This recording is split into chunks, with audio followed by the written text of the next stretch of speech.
नमस्ते एंड जय हिंद। हाल ही में मैंने एक ऐसी मूवी देखी जो मूवी यूं तो ऐसी लाइमलाइट में नहीं थी क्योंकि शायद कोई प्रोपेगेंडा हो सकता है, मुझे पता नहीं। पर ये मूवी को लाइमलाइट नहीं मिली और ऐसी कुछ मूवी हमने पीछे में भी देखी थी। कश्मीर फाइल्स नाम की उस मूवी में भी एक ऐसा था कि उसको लाइमलाइट नहीं मिली थी। अब वो मूवी को लाइमलाइट नहीं मिली पर जनता ने तो अपने सर माथे ले लिया उस मूवी को। जनता ने सोचा अगर इसको लाइमलाइट नहीं मिली तो हम इसको लाइमलाइट देंगे, और क्या जबरदस्त उन्होंने कश्मीर फाइल्स को प्रमोट किया था। वैसे ही कोई मूवी वही डायरेक्टर की ये मूवी आई हुई है, हाल ही में मैंने फिनिश की है, द वैक्सीन वॉर। इसी के बारे में आपसे बात करूंगा, मेरे एक्सपीरियंसेस शेयर करूंगा, मेरा रिव्यू दूंगा, मेरा व्यू रखूंगा। मुझे ये मूवी कैसी लगी है बताऊंगा। आप बने रहिए, देखते रहिए एक्सपोजिंग स्टार विद शांतनु।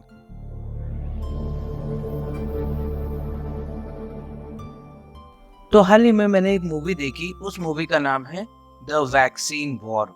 अब सबसे पहले इसके स्टारकास्ट की बात कर लेते हैं। सबसे पहले इसमें है मेरे पर्सनल फेवरेट और बहुत ही जबरदस्त एक्टर, मतलब यूं कह लूं कि इनको मैं ना अमिताभ बच्चन के लेवल का एक्टर मानता हूँ, नाना पाटेकर। अब नाना पाटेकर ने हमको इतनी बढ़िया बढ़िया मूवीज दी है, इतनी बढ़िया बढ़िया उन्होंने अदाकारी दिखाई है कि नाना पाटेकर जब भी कोई रोल करते हैं ऐसा लगता ही नहीं कि वो एक्टिंग कर रहे हैं। बड़ी सहजता से, बड़े सरलता से वो रोल करके निकल भी जाते हैं, ज्यादा लाइमलाइट में नहीं रहते। फिर भी नाना पाटेकर को हम लोग जानते हैं वेलकम नाम की मूवी से। वेलकम नाम की मूवी मतलब नाना पाटेकर ने अपने लीग से हटकर ये मूवी करी थी, तो नाना पाटेकर मुझे बहुत पसंद है। इसके अलावा भी नाना पाटेकर ने अपहरण नाम की मूवी में भी काम कर रखा है। तो नाना पाटेकर एक बहुत जाना माना नाम है, चाहे मराठी फिल्म इंडस्ट्री हो, हिंदी फिल्म इंडस्ट्री हो, या फिर अभी तो पता नहीं वेब सीरीज उन्होंने की नहीं है, बट वेब सीरीज में भी आना चाहिए ऐसा मुझे लगता है। इसके अलावा इसमें कौन है? इसमें है राइमा सेन। अब राइमा सेन को यूं तो वो लाइमलाइट नहीं मिली जो ये डिजर्व करती थी। मतलब मैं एक्टिंग वाइज पता नहीं, एक्टिंग वाइज तो ठीक ठाक सी है यार, मतलब कुछ ऐसा खराब तो उन्होंने कभी किया नहीं। पर हाँ, राइमा सेन आज की जितनी भी एक्ट्रेसेस है ना, उन सब से कई ज्यादा अच्छी दिखती है मेरे हिसाब से। क्यूटनेस के मामले में, कई सारी चीजों में उनके एक्सप्रेशंस बहुत अच्छे होते हैं। बहुत सी चीजें हैं जो राइमा सेन अच्छी करती है, बट उनको वो लाइमलाइट नहीं मिल पाई। फिर भी राइमा सेन को हम लोग जानते हैं द लास्ट आवर नाम की मूवी से या वेब सीरीज से, उसमें इन्होंने काम कर रखा है। इसके अलावा राइमा सेन ने एक और मूवी में काम कर रखा है, उस मूवी का नाम है वोडका डायरीज। उसमें बहुत बड़े बड़े एक्टर्स, मतलब बहुत नामचीन तो नहीं पर बहुत अच्छे कलाकारों के साथ इन्होंने काम कर रखा है। तो राइमा सेन, पता नहीं यार, इनको ना थोड़ा सा लाइमलाइट मिलना चाहिए था जो ये नहीं अभी तक अपने पास ला पाई है। तो दो के स्टारकास्ट के बाद अब बात कर लेते हैं इसके प्लॉट की। द वैक्सीन वॉर का प्लॉट है क्या? तो शुरुआत होती है 2019 से। 2019 में जब पता चलता है कि दुनिया को कोरोना नाम के एक वायरस ने जकड़ लिया है। 2019 में पहला, दूसरा, तीसरा ऐसे केसेस बढ़ते जा रहे थे। बाहर के देशों में ग्रेवयार्ड्स बनती जा रही थी, बाहर के देशों में लोग मर रहे थे।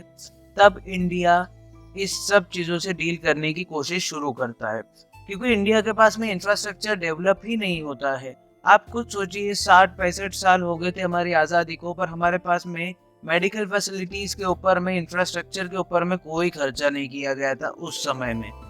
तो अभी ऐसा था कि एक आपके दरवाजे पे एक वायरस खड़ा हुआ है और उसको टैकल करने के लिए आपको लग रहे हैं मशीनरीज, आपको लग रहे हैं हॉस्पिटल्स, आपको लग रहे हैं टेस्टिंग लैब्स, आपको लग रहे हैं हॉस्पिटल्स, आपको लग रहे हैं वैक्सीन्स, आपको लग रहा है वैक्सीन ड्राइव प्रोग्राम, आपको लग रहे हैं मास्क, आपको लग रहे हैं पीपीई किट्स। अब इतना सब एक साथ इंडिया कैसे टैकल कर पाएगा? इस बीच विदेशी मीडिया ये खबरें चला देती है कि India can not do it, मतलब इंडिया इस सब चीजों में फेल हो जाएगा, और जिस भी दिन इंडिया में वायरस का आउटबर्स्ट होगा उस समय पूरी दुनिया पर खतरा मंडराने लगेगा। नाना पाटेकर जो कि कोशिश करते हैं, सब चीजें डील करते हैं कि हम लोग हमारी खुद की वैक्सीन बनाएंगे जिसका नाम था कोवैक्सीन। तो नाना पाटेकर बोलते हैं कि नहीं, हम लोग खुद की ही वैक्सीन बनाएंगे। द रीजन इज कि अगर हमको बाहर से वैक्सीन मिली तो हमको वेट करना पड़ता है। हमको 20-20, 30-30 साल बाद वो वैक्सीन मिलती है, जब उसका कोई मतलब नहीं रह जाता। और नाना पाटेकर इस वक्त की अहमियत को समझ रहे थे। नाना पाटेकर सोच रहे थे कि अगर हम 20-30 साल वेट कर लिए किसी बाहर की वैक्सीन को इंडिया में आने के लिए, उनसे भीख मांगने के लिए, तो हम लोग हमारे लोगों को बचा नहीं पाएंगे। नाना पाटेकर बोलते हैं कि हम लोग हमारी खुद की वैक्सीन बनाएंगे। तो वो काम करना शुरू करते हैं कोवैक्सीन पे। कोवैक्सीन बनने में इतना आसानी नहीं थी, क्योंकि उसमें पल्लवी जोशी भी हाथ निभाती है, मतलब रोल करती है कि भाई पल्लवी जोशी के थ्रू नाना पाटेकर सब कोऑर्डिनेट करते हैं। और वैक्सीन बनाने में सबसे अहम बात ये कि इसमें 70% के करीब महिलाओं ने काम किया था। वो महिलाएं जो घर भी संभालती है, ऑफिस भी संभालती है, वो महिलाएं जो अपने बच्चों को भी पालती है और हमको भी बचाने का काम वो कर रही है। वो महिलाएं जिन्होंने वैक्सीन बनाने के लिए अपना घर तक के छोड़ दिया था मतलब ऐसा नहीं कि घर छोड़ के निकल गई थी, बट घर वालों को उन्होंने अपने से आइसोलेट कर दिया था, क्योंकि वो आपके, मेरे और हम सब की रक्षा करना चाहते थे। वो फ्रंटलाइन वर्कर्स जिन्होंने वैक्सीन ड्राइव के लिए जब वो जाते थे तो उन पर पथराव किया जाता था, उन पर टूका जाता था, यहाँ तक कि उन पर टॉयलेट्स की बॉटल्स फेंकी जाती थी। ऐसे एक माहौल में भी उन फ्रंटलाइन वर्कर्स ने अपना हौसला नहीं तोड़ा और वो हौसला किसी तरीके से कामयाब हुआ और इंडिया एकमात्र ऐसा देश बना जिसने 200 से ज्यादा करोड़ के वैक्सीन डोजेस लगवा दिए। बड़ी बड़ी डेवलप्ड कंट्रीज ये कारनामा देखकर हैरान हो गई है और बड़ी बड़ी डेवलप्ड कंट्री सोच रही है कि इंडिया किस तरीके से ये सब कर रहा है। अब इन सब चीजों के बीच में राइमा सेन जो कि एक न्यूज एडिटर रहती है और वो प्रोपेगेंडा चलाते रहती है कि भाई वैक्सीन खराब है। उनको बाहर से टूल किट मिलती है कि इंडिया की वैक्सीन मत लगाओ, और उस वजह से आपने देखा होगा कई सारे बड़े बड़े पॉलिटिशियंस इन सब चीज़ों में पड़ जाते हैं। बड़े बड़े पॉलिटिशियंस बोलते हैं अरे हम ये वैक्सीन नहीं लगाएंगे, ये तो बीजेपी की वैक्सीन है, इससे आप इम्पोर्टेंट हो जाओगे, इस वैक्सीन से आपको ये तकलीफ होगी, वो तकलीफ होगी, ये सब चीज़ें वो बोलते हैं। पर आप खुद सोचिए कि ऐसी पत्रकारिता क्या सच में सही है? आपकी दुश्मनी वहां पे जो बैठा है उससे है, आपकी दुश्मनी भारत से नहीं होनी चाहिए। आपके मतभेद हो सकते हैं मोदी जी से या फिर जो भी उस समय का प्राइम मिनिस्टर दिखाया गया है उनसे, पर आपकी दुश्मनी देशवासियों से या देश से तो नहीं होनी चाहिए। बट राइमा सेन एक ऐसी जर्नलिस्ट दिखाई है जो कि इन सब चीजों को परे रखकर इंडिया की बॉडीज तक की फोटोज की नीलामी करती है। अब क्या राइमा सेन अपने मंसूबों में कामयाब हो जाएगी और क्या राइमा सेन नाना पाटेकर को झुकाने में कामयाब हो जाएगी, या फिर नाना पाटेकर कोवैक्सीन बनाकर इन सब के मुंह पर ताला जड़ देंगे? इन सब चीजों के बीच में सारी स्टोरी झूलती है। अगर शॉर्ट में समझाओ ना तो कोरोना वायरस से लड़ने के लिए हमारे पास में खुद के कोई इंफ्रास्ट्रक्चर नहीं रहते। अब इन सब चीजों के बीच में गवर्नमेंट इन सब चीजों पे काम करती है, इन सब चीजों के लिए प्रयासरत रहती है, और साथ ही साथ नाना पाटेकर बोलते हैं कि भाई हम लोग बनाएंगे तो खुद की वैक्सीन, क्योंकि हमको बहुत जल्द इसके रिजल्ट चाहिए, तो इसके अलावा हम लोग हमारे देशवासियों को नहीं बचा पाएंगे। अब क्या नाना पाटेकर उनको रोकने के लिए राइमा सेन फुल फ्लेजेड मेहनत करने लगती है, पूरा काम करने लगती है, पूरी टूल किट सर्कुलेट करने लगती है। अब क्या नाना पाटेकर किसी तरीके से राइमा सेन से डील करते हुए, पॉलिटिकल प्रेशर्स हैंडल करते हुए किस तरीके से वैक्सीन बनाएंगे, और वैक्सीन बनाने के बाद क्या नाना पाटेकर उस वैक्सीन को सर्टिफाई करा पाएंगे WHO से, और अगर करा भी लिया तो क्या ये वैक्सीन के कोई साइड इफेक्ट्स तो नहीं है?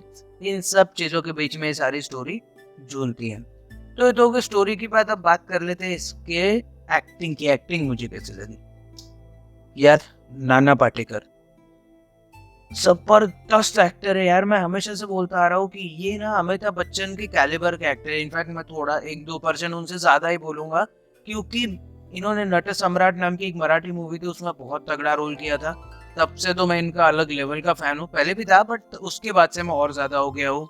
इसके अलावा पल्लवी जोशी ने भी बहुत अच्छा काम किया है। मतलब यूँ समझ लीजिए सेकंड लीड में राइमा सेन और थर्ड लीड में पल्लवी जोशी है।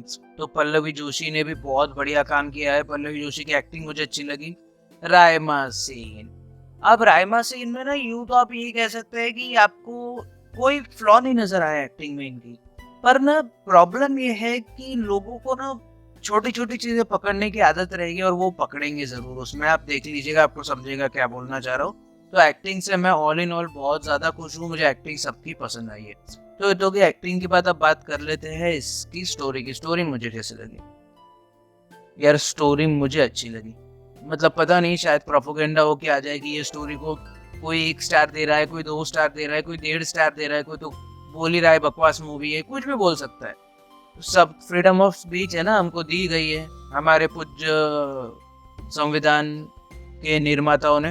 तो मेरे हिसाब से यार देखो, स्टोरी अच्छी है क्योंकि इस स्टोरी में दिखाया गया है एक महिला किस तरीके से अपने घर को, अपने ऑफिस को, दोनों चीजों को किस तरीके से बैलेंस करके चलती है।